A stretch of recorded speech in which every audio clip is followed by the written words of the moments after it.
It's just a man. What the bird is barbecuing. G'day jabronis, it is the Bird here, back with you again for our week 2 match of NPL Majors. Tampa Frogadiers up against, oh my god, I just dropped that, up against the Chicago Bewears. I'm going to close my door for 1 second just so I can just work highly unprofessional, I know.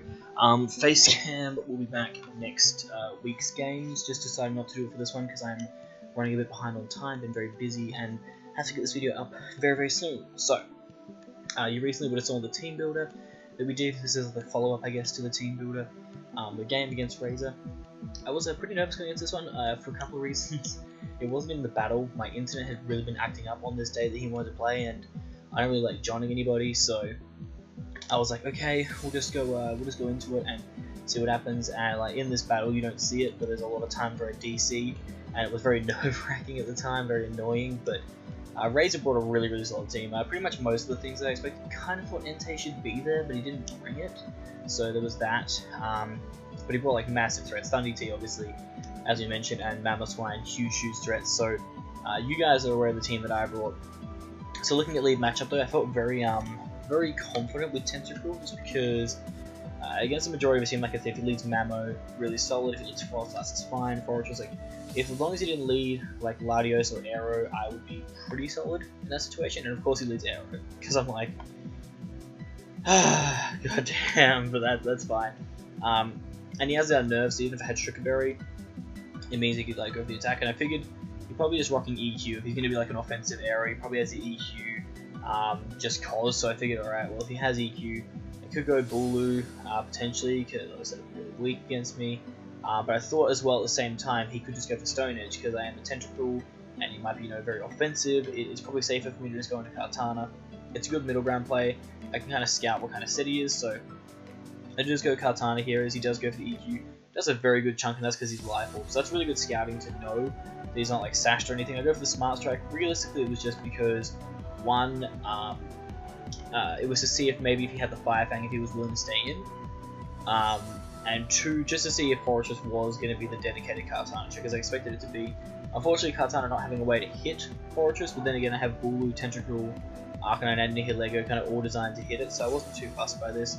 Obviously my play 9 times out of 10 against Fortress is going into Tentacle, but he actually goes for EQ, and that was a really good read on our Razor's part, because it basically covered either Arcanine or Umbreon, although I don't know how much damage it would have done to Arcanine because of Intimidate, so in hindsight could have gone Arcanine, but I figured that if I went Arcanine in that situation, then things would have been taking box damage when I didn't want them to, so I don't know, I don't really regret the play. At this point I was like wanting to go for HP Fire, because I didn't know if I didn't see recovery item on Fortress after Kartana's Smart Stroke, so I was actually under the impression it was Ockerberry, and if it was, I wanted to fire off the HP Fire now to kind of wear him down. But what he does is do is a very, because I didn't pause there, he does a very smart play and goes out to Latios, and of course I just do the safe play of Umbreon all day every day. He Megas up and goes to Deep Pulse, and it does literally 0 because Umbreon is fat as fuck. Now here I make a bit of a misplay. On this turn, what I should have just done, I believe I make a misplay here. I think I go for Wish. What I should have done this turn, guys, is just fired off a Toxic, because he does go straight into Thunderous. There was no reason to Wish there, because if he stayed in with Latios, 2 more Dragon Pulses couldn't kill me. I could fire off a Toxic on anything he went into. If he went to Fortress, I had Arcanine ready to go there. There was literally no reason to Wish up that turn at all, so that was a misplay on my part, because I basically just allowed him to have a free Nasty Ball turn. As you're going to see, these turns really do matter in the game. So he's going to Nasty Ball here, and I also, I make another series of bad plays here. This is, again, what I like with the battles that I do. I feel, even when things aren't going well, I like to talk about, how the certain turns should be played, so you, as like the viewer, can understand as well as I did the situations where these plays would be better. So first and foremost, I shouldn't have gone for Wish, because I was taking the hits just fine from Latios at that point. He had no reason to stay in and risk that. And 2, on this turn against Thunderous, knowing that he was most likely going to set up an attacking move, and knowing that I had a Wish to heal me back up, there was no reason to click Foul Play. The better play was Toxic, because if he attacks, I heal up and it's fine, and if he does go for the Nasty Plot and I go for Toxic, that gives me more turns to do cheeky plays like Protecting and other shenanigans. So you'll see how that comes into play. I go for Foul Play at turn 2 early, because I go for Toxic here as he drops the T-Bar, and you can see that it doesn't do, it does a lot, but then again, from a Thunderous, that's not really that much. And so I knew on this turn, what I could just do is go for the Protect. So I just Protect up as he goes for the Agility, and I was like, okay, fair enough. Now, why this was annoying, guys, is because at this point of the game, if I had gone for Toxic and then gone for my Foul Play, Thunderous would be at less health than it is now. It would almost be at the point where the next turn of Toxic would be able to kill it. And this is where the problem kind of lies in, is that what I could have done with these turns, and again, like, it's with this next turn I could have done it, but it definitely would have made a lot more sense. Because in this situation, Umbreon can live a Thunderbolt, and so the question kind of was then down to, okay, does he have a Z move, or is he, you know, maybe like Chardy Berry for Pinsir, something stupid like that? And I had to make a bit of a decision in my head here, because I then was also questioning, like, okay, how important is Tentacruel going to be in this matchup? Do I really care that much about Rocks, or would I rather preserve this Umbreon, which, you know, can theoretically take a hit from Aero, can deal with Lardy, Frostlass, all these mons? Like, if I needed to, would I prefer to have Umbreon? And in the situation, I said to myself, okay, I made a bad decision, because this is another part where, like, the internet was cutting out, and it was clouded my mind, and I make a bad decision here, guys. In this situation, the 100% play, judging on the toxic damage that Thunderous has taken, is sacking Tentacruel. It's at 30%. It is only realistically outspeeding Fortress. It can outspeed Mamo, but at the same time, Mamo's Ice Shard, especially if Fortress does get rocked up and I can't really get off the spin because of Frostlass, I'm pretty much dying to Ice Shard because it's a banded Mamo. So I should have just sacked that off, because if I had sacked that, after the toxic damage Thunderous would have taken, I could have gone back into Umbreon, gone for a Protect, and been fine. And as you will see, that would have been the appropriate play, because he does go for the Z move, and so I'm going to lose Umbreon here, which is really, really annoying, because as you can see, yeah, the toxic damage, if I had gone out to Tentacruel, gone back into my Umbreon, would have been fine. Also, though, having the extra toxic turn, as you can see from the damage it's been doing, it means that potentially, depending on toxic turns and how they would have gone, theoretically I could have also not had to go back into Umbreon and Protect. I basically could have gone from Umbreon into Tentacruel as a sack, and then Thunderous would have died to his toxic that turn. So those are the kind of plays, guys, where you need to think about in the long run, what is the smart thing to do. Thunderous could have been dead this turn with Tentacruel. I could have Umbreon still at about half health, but enough where it could have taken 2 D-pulses from Latios, which would have been massive in this game, as you're going to see later on. But regardless, this is the situation we put ourselves in. We have to move on from this. So because he's so fast, it means that my Kartana can't come in, and without Pinsir or Zygarde on this team, I'm not able to revenge kill him. So the play that I basically came up with was I had to go into my Tapu Bulu, because Bulu could take +2 Thunderbolt and go hard into Tentacruel. So basically, I'm sacking an extra Pokemon than I needed to with the original play that I could have done. So that was the kind of silly thing about it. So I go Bulu to bait him, and then I go hard into Tentacruel. And the funny thing is, because of this Spadef investment Tentacruel had, that crit actually ends up mattering, and Tentacruel could have actually lived, which was silly. Yeah, that sucked.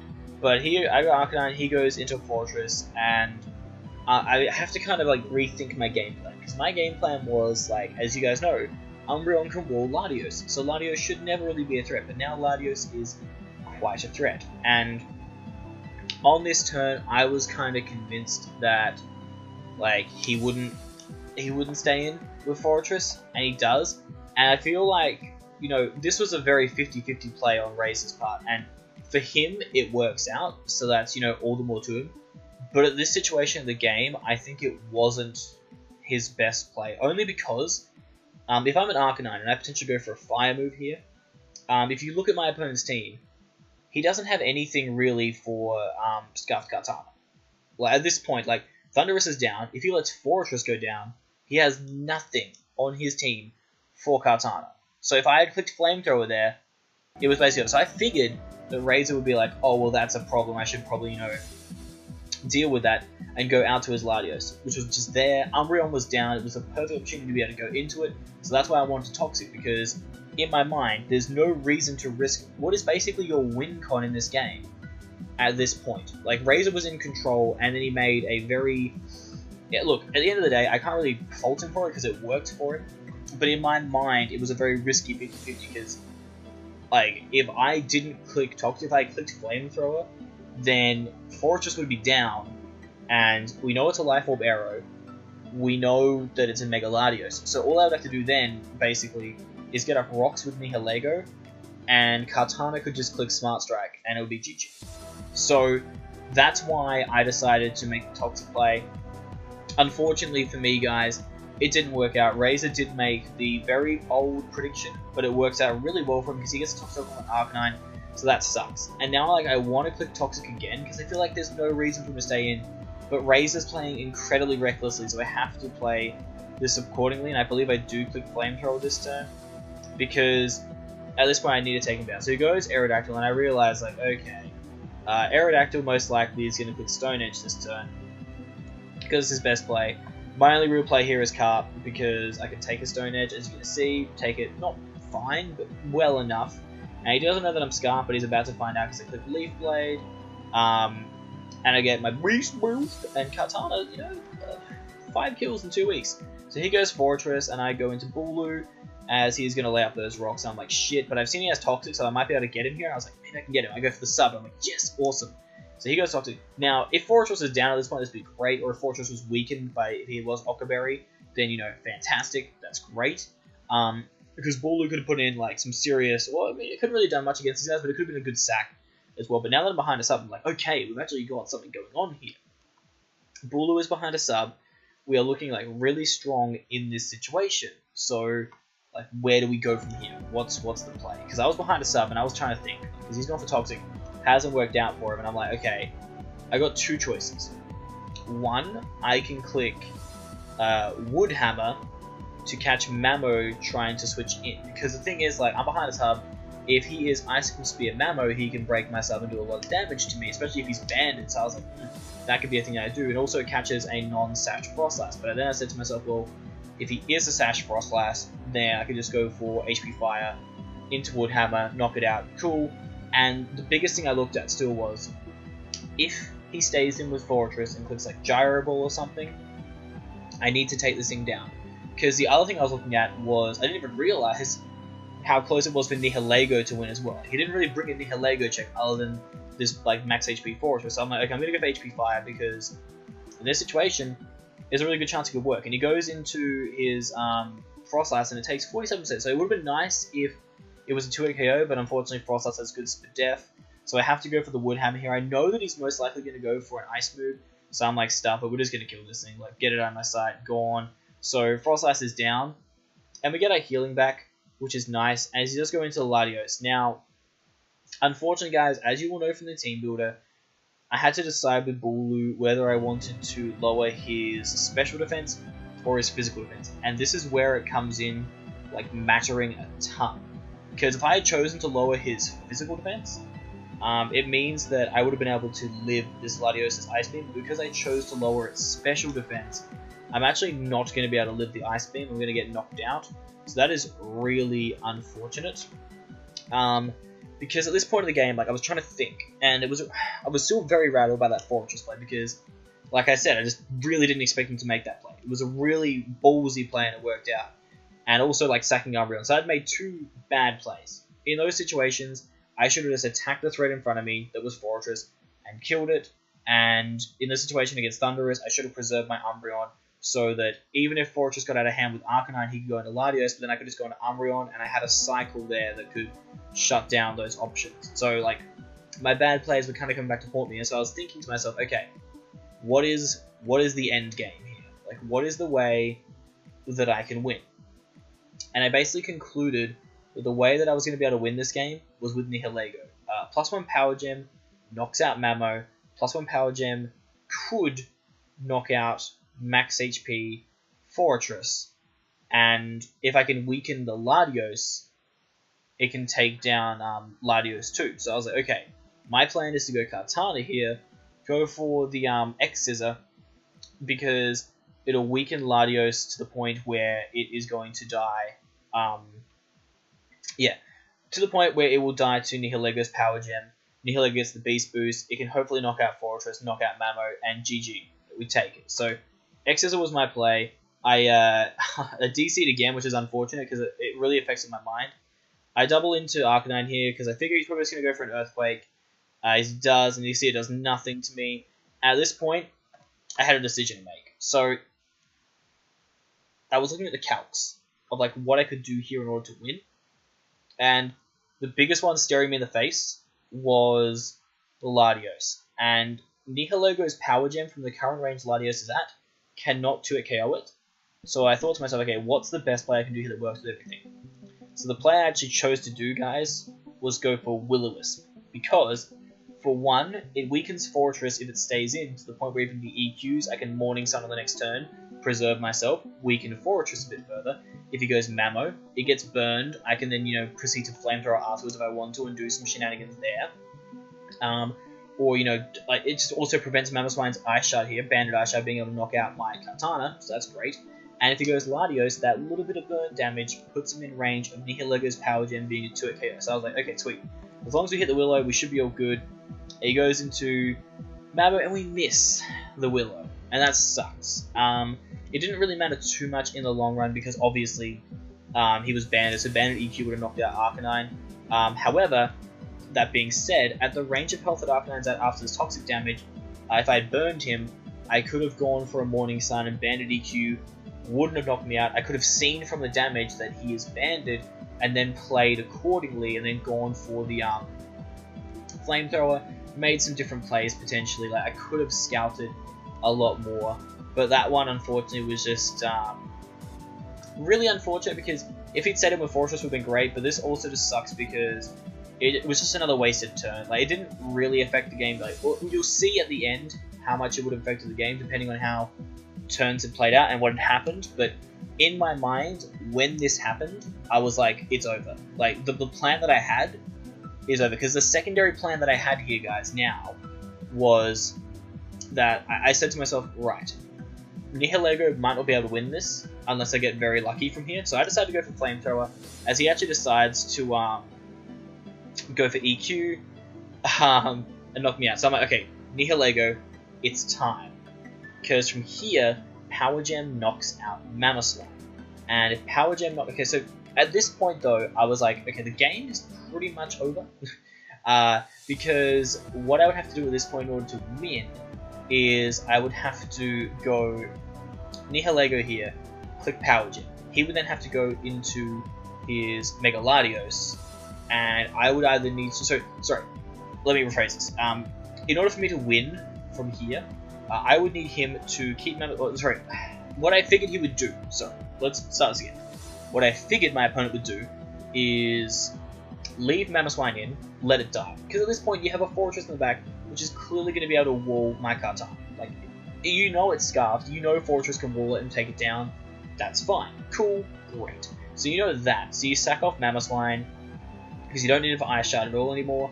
Let it die, because Latios can live a +1 Power Gem. Then you just go into Latios and you click Side Shot. It might not kill Katana, but you can just go into Fortress anyway, so it's not a big deal.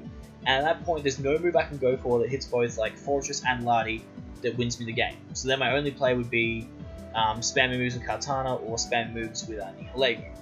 But what Razor does, that was almost a choke. Almost, I want to say almost because you know where this is probably going to end up. But he almost chokes because he goes Latios, and I get a crit. And that matters a shit ton, because like I said, without getting that burn damage, that crit would not have put him in range, judging on his investment.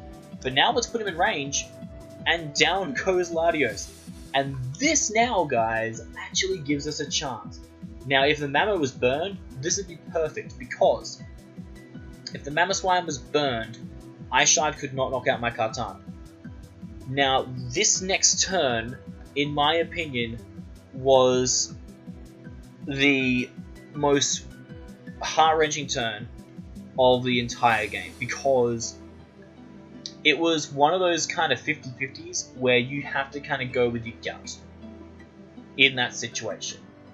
And in this situation, as I'd said from the start, and as I'd seen a lot of mocks and everything that I'd done, it seemed completely logical for this Fortress to be Okaberry. The way he played it, switching out of all his HP Firemons, like I know, didn't seem likely, but at the same time he couldn't risk Fortress getting weakened, and I hadn't seen any other item. I'd hit him with physical moves, hadn't seen a Rocky Helmet, there was no other item other than Cust-Up Explosion that I could see him having, but he wasn't offensive either. He was clearly defensive with his investment from the damage I was doing. So it just all led to Okaberry. Like, everything in my mind was saying he's Ockerberry. He's got to be. Like, there's no other item he could be. And then I was looking at the calcs and saying, right, well, if he is Ockerberry, what do I do here? Because if he wasn't Ockerberry, my play is very simple. I double out to Kartana, sack it, and then go out to Nihilego, click HP Fire twice, boom, we win. Done. Game over, because Mamo can't knock out Nihilego with Ice Shard from that range. He's not Scarfed, he's obviously banded from what we've been able to ascertain. If we burned him with Arcanine, which we weren't able to do, we would have been able to ascertain that, click HP Fire twice, Tampa Frogadiers will be 2-0 starting the NPL season. Fantastic. But then I thought to myself, if he is Ockerberry, I can't make that play. I just can't, because the Power Gem from Nihilego here is like a 50-50 chance goal. Maybe like 55-45 in my opponent's favor. But I was thinking to myself, I was like, there's a better chance of this roll killing Fortress than there is of him potentially being Ockerberry and me losing that way. So I went with the 55-45% chance roll to get it, and hoping that he was Ockerberry and that I'd made the right decision. And as you'll see, I click Power Gem, he gets the roll, and he's Aguav, and kills me. And this was so frustrating, because I was like, why are you Aguav? What on my team sings out to you and says, ah yes, Aguav Berry Fortress? I was there like, what is this? I mean, like, props to Razor, it worked in the situation. He got, like, it was a roll in his favor, so I can't even say, like, the roll mattered. It didn't really matter. It was in his favor for him to live. And I did just crit his Latios before. But it was very annoying to know that I could have switched out into Kartana, sacked it, gone Nihilego, won the game. But in that situation, guys, as I said, if the Mamoswine was burned, and if he was the Ockerberry Fortress, that was the play, because it weakened him to the point where Kartana could come in, click Smart Strike, knock out Fortress, then because Mamo was burned, Banded Ice Shard could not knock it out, I Smart Strike that, it dies, Tampa Frogadiers win. So, yeah, it was just really unfortunate that that just happened to be the set that he was. And then also the other big unfortunate thing you'll see is that because my Kartana, that crit didn't matter by the way, it's fine. I spanned this. If I was Sacred Sword, then I maybe could have pulled it back to a 1-0, but other than that, it was definitely game over at that point. I was really frustrated, guys, I'm not going to lie. I'm not going to play this out any longer because we do end up losing. So we end up going down 2-0, and it's frustrating because like, we won our first game of the season 2-0, so now we're at neutral after 2 weeks. And it's more frustrating because this is one of those games that easily could have been avoided. Like, Razor, to his credit, and go check my description because like, I love this man. He is great. He played a fantastic game, and I could not fault him on how well he played it. I was more just frustrated with myself as a battler, and that's the one thing, like, I admit that I'm very good at building, drafting, all that jazz, but battling is my Achilles heel. I'm not the best when it comes to battling, and in this situation, there were just a few decisions in that game where, like, one, Razor just had the balls to make a big boy play, and it worked out perfect for him, won in the game, that play. And when it came to me making the big boy plays, I just couldn't make them, and it cost me big time. So unfortunately, you know what, we just have to take it on the chin, guys. Like, yes, there was hacks on both sides. Like, obviously, if I didn't crit his Latios, it would have lived 2 power gems at the same time. You know, like, there was a lot of variables, and I think in the end of the day, we just have to say, you know what, it's happened. We've lost, we have to move on from this. We're still in a really good spot in our division because like a lot of teams are 1-1 after 2 weeks. So we're just going to move on from here. Next week we have Rob Jr. and the Gotham City Goldlurks, the guy that I really wanted to play in minors, never got the chance to. So I'm really hoping we can bring our A game there. If we can get back on winning ways, it puts us in a really good position to keep this season going strong. And although this was a minor setback for us, guys, I think, you know, we can move on from here and go to better things. So I do hope you enjoyed this. I do apologize for, I guess, the poor battling. I definitely could have played a bit better, but I'm hoping you guys understand my thought process here and understand how these bad plays may have happened. Obviously, in hindsight, I know the right plays to make now. I just wish I would be able to figure them out during the game. But thank you so much for watching. Like I said, go check out Razor. I'll link all the people in the description below. Don't forget to subscribe, comment, all that good stuff. And yeah, like I said, next week, the Gotham City Goldlurks up against Tampa Frogadiers. I can't wait. But anyway, guys, I'm the Bird. I'm out this bitch.